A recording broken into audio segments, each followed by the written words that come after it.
Hi guys! Hello Scorpio! Welcome dito sa aking channel, Scorpio. Alamin natin kung anong messages, vibration, gabay, energy para sa lahat ng Scorpio. Okay, Scorpio. Ito ay first 15 days ng February 2025, Scorpio, from February 1 to 15.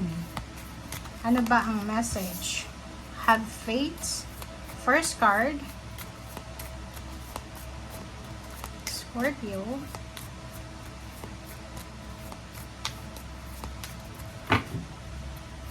Next card natin is synchronicity. Okay. Ang galing nito, oh. Nakakaloko. Alam mo, kinakilabutan ako sa mga messages na to. Talagang synchronicity to, Scorpio. Panoorin mo yung Pisces, tsaka itong sayo, tsaka Cancer. Pare-pareho lang yung energy, pero iba yung parang kikilabutan talaga siya dito. Kung sino ka man na Scorpio. Ang message na to, same energy lang tong dalawa. Have faith, maniwala ka. Trust, maniwala ka. Yung mga synchronicities dito, sinasabi na your prayers and questions are manifesting, are being answered. Diba? So same lang, parang inuulit lang. So kung ano yung message na ito na sinasabi ng bara sa'yo, direkta talaga to para sa'yo, Scorpio.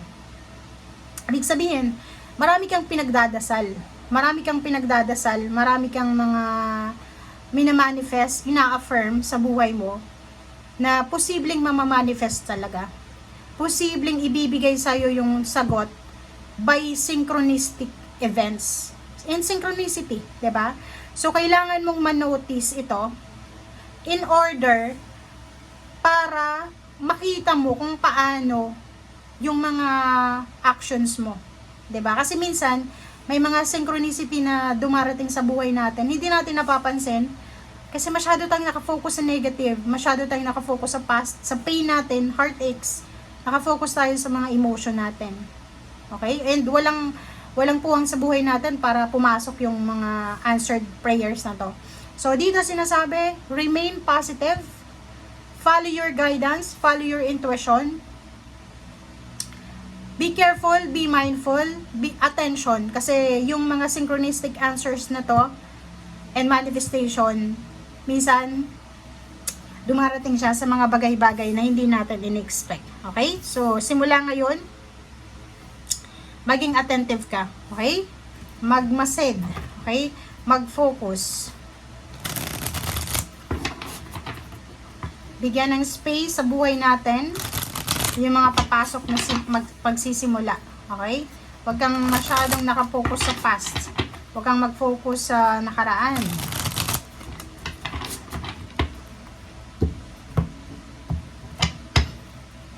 Okay. First card natin is 5 of Cups. Second card is Page of Coins. So, nakikita ko dito, meron sa inyo, Scorpio, na marami kayong regrets sa buhay, emotional nyo. May ibang Scorpio dito na pinagsisisihan yung decision making niya sa relationship, sa love life. May mga pinagsisisihan sila sa mga pinapasok nila sa buhay nila, maybe 5 years ago, or 3 years ago. And nakikita ko sir dito na may Page of Coins dito, may mga good news regarding money na darating. Darating yung good news na to. It's either a job offer, investment, or any types ng financial offer sa'yo. Pero hindi mo siya masyadong mararamdaman kasi nakafocus ka dun sa mga losses mo eh. Alam mo yun, okay, yung simple lang tayo dito. Simple lang na paliwanag. Yung, halimbawa, hindi ka makamove on sa yung decision sa relationship, nagsisisi ka kung bakit mo pinakasalan ng taong to, bakit ka nagkaanak sa taong to. Tapos dun yung focus mo eh. Dun yung focus mo na hindi mo napapansin na may nag-offer pala sa yung financial offer. Kasi masyado kang nakafocus sa maling decision mo sa emotion and napapabayaan mo na yung financial mo. Parang ganun. Or yung trabaho mo. Okay? The Lovers. 9 of Cups. But nakikita ko sir dito, Scorpio, na kung yung pinoproblema mo is relationship, sinasabi dyan sa'yo na siguro masyado ka lang na stress sa trabaho, or pwedeng masyado ka lang, mataas lang yung siguro yung expectation mo sa pakikipagrelasyon. May ganun eh. na yung parang ini-expect natin na makakapag-asawa tayo ng financially stable, mayaman, may ganito, galing sa magandang pamilya. Pero hindi nangyayari yung lahat na gusto natin eh. But dito sinasabi ng barahan na walang mali sa relationship mo eh. Siguro marami ka lang na mga hinahanap sa kanya. Depende sa standard mo. Mataas lang siguro yung standard mo. Parang ganun. Three of Cups, nakikita ko isang celebration, family, friends, ang posibleng isa-celebrate mo. Okay? So, nakikita ko din yung financial new beginnings. May mga friendship, may mga emotional imbalances ka sa buhay na masisettle siya by the end of February 2025. Okay? So, yun. So, tingnan natin. Okay, Scorpio. Unahin natin itong The Tower. Marami kang naging issue sa relationship with friends, pwedeng family. Lumaki ka sa pamilyang magulo siguro, or siguro habang lumalaki ka, ang gulo ng mga pamilya nyo. Kita ko sir dito na maayos mo to by the end of the month. Pwedeng merong mga magsasorry, merong mag-apologize, parang gano'n. Sa relationship ganun din, magkakaroon ka ng time para mag-usap, maayos yung mga bagay-bagay. Hierophant, Ten of Coins, nakikita ko sir dito na yun, if you're single, parang sinasabi dito na may pagkakataon na makatagbo ka ng taong financially stable talaga. Hindi lang relationship yung i-offer sa'yo, kundi money. Okay? Yung iba naman, pwedeng mag-asawa to, mag-live-in partner. Magkakaroon sila lang financial, yung sobra silang lucky. Okay? Fortunate. Parang ganun. Pwedeng manalo sa loto, pwedeng manalo sa mga games ng mga ganyan, palahok or mga ganyan, ganito. Okay?